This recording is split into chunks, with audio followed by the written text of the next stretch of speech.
eu fiquei intrigada por essa mudança na postura do Lula, né, que vinha batendo o pé, dizendo que não faria aceno religioso para o segmento evangélico, que ele falaria com essas pessoas através das questões econômicas que as afeta como afeta toda a população brasileira, em especial os mais pobres, e os evangélicos têm uma participação maior da população mais pobre entre os seus fiéis no Brasil como um todo do que as demais religiões. Então, eu fiz uma conta de padaria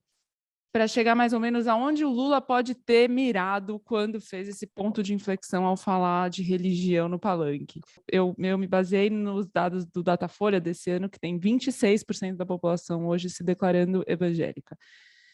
E, segundo a pesquisa Quest dessa semana, 52% dos evangélicos declaram voto no Bolsonaro e 28% declaram voto no Lula. Então, sobram 20% de evangélicos que não decidiram ainda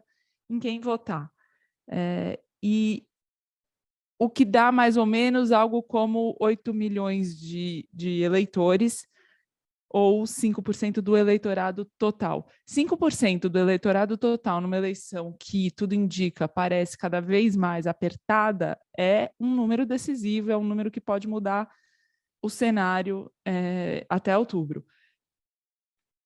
Mas, como o eleitorado evangélico é mais pobre, conforme eu falei, segundo o Datafolha de 2020, que fez um raio-x mais detalhado sobre esse público,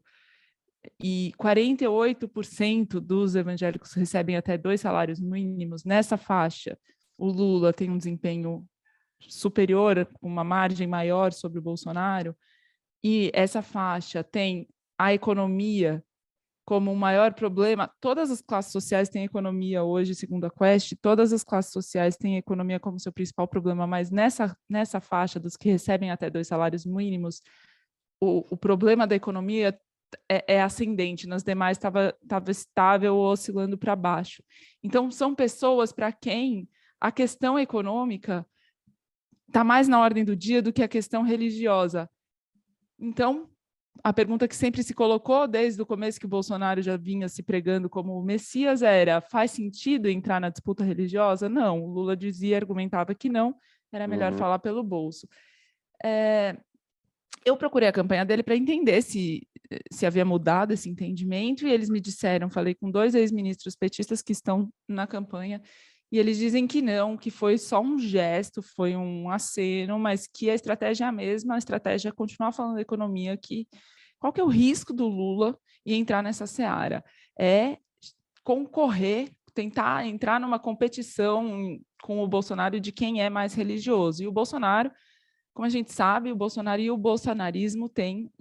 uma máquina destrutiva nesse ambiente, com o apoio dos pastores celebridade, a máquina do governo concedendo benefício tributário todo dia para esses pastores que são, antes disso, grandes empresários, e a Michelle, né, como sua apóstola, digamos assim.